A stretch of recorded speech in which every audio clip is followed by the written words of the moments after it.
Okay, Ralph, can you mark it, please? Do you want me to click it now? Yep, go for it. Go on. Like that? Brilliant. Oh, just like in the movies. In the digital age, animation and activism have become incredibly well linked due to social media. This video essay will be discussing Anthropomorphism, the short film Save Ralph by Spencer Susser. By examining this film, we will see how Spencer Susser utilized anthropomorphism to make this an activist film. Save Ralph, the anthropomorphism definition. Save Ralph is a stop-motion animated short film directed by Spencer Susser and released in 2021. It follows a rabbit called Ralph, who works in a testing facility for beauty products.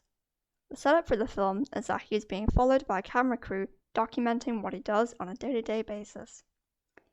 Anthropomorphism is attributing human characteristics, behaviors, and traits to non-human animals or inanimate objects. Anthropomorphism is used a lot in animation. There are many reasons why it fits the animation genre so well, though I think one of the biggest reasons is that animals create great empathy in humans, and this empathy can evoke genuine feeling from audiences, which was said by Nikki Atkinson. Another reason why animation utilizes anthropomorphism so much is that animation demonstrates an intrinsic respect for animals, and rather than making them safe through humor, it begins to articulate relevant narratives to support their cause. This quote can be found in Paul Well's book Animated Bestiary, Animals, Cartoons, and Culture. Elements of anthropomorphism. I will now describe the elements of anthropomorphism shown in the short film. As seen in the image on screen, you can see Ralph sitting in a living room wearing clothes and talking to the camera. This instantly draws viewers to the fact that Ralph is an anthropomorphic rabbit. It also gives viewers a sense of familiarity, as viewers would be used to seeing a documentary set up like this. There are many other elements of anthropomorphism in this film. Ralph lives in a home, which is filled with his belongings. In this scene, where he's brushing his teeth, there is a mug on the bathroom sink, with the words, "World's Best Dad" written on it. The mug is filled with a lot of toothbrushes, despite him living alone.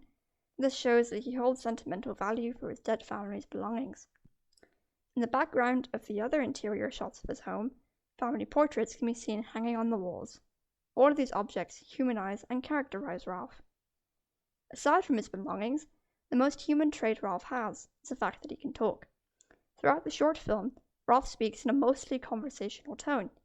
Despite the nature of what he's describing, like his injuries, Ralph tries to reassure the audience that testing is not a bad thing.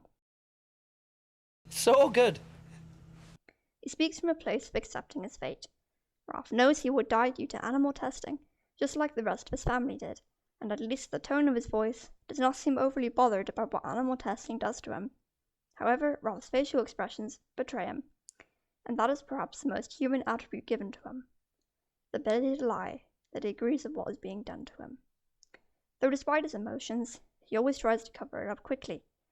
This links to a quote from Austin McQuinn: "Voices can appear to carry truth, but can just as easily be deceptive." This is a clip where Ralph's emotions betray him. Testing is what we were born to do. It makes us rabbits happy. Yeah.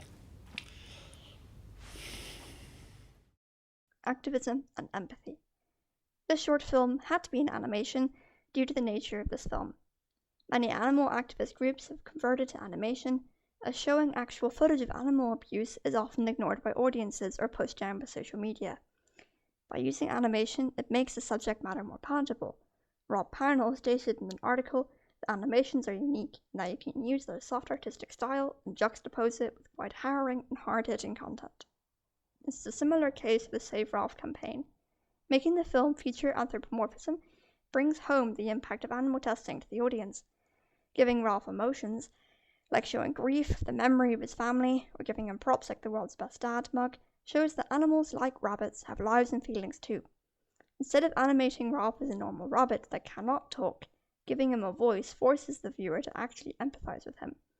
Over the course of the film, Ralph's humanity, his family, his clothes, and his home gets taken away from him by the scientists testing on him. Giving him all of these and taking them away again triggers an intrinsic fear that most humans have. Seeing him brush all these things off as if it was normal makes the audience realize how normalized animal testing has become, and that many rabbits like Ralph must live their entire lives being tested on without their consent. Susser implemented the use of anthropomorphism well in this film. Without giving Ralph these traits, the film was likely to have fallen short, but by tugging on the audience's heartstrings in these ways, it caused the film to go viral and create many campaigns against animal testing. In conclusion, this film really succeeds in being an activist film. The use of anthropomorphism is what forces the viewer to empathize with Ralph as it takes on human traits, like talking, facial expressions and emotion, and having sentimental objects. This is why anthropomorphic animation and activism are linked, as they often drive home the impact of harmful human activity in an easier to grasp way than any other form of media.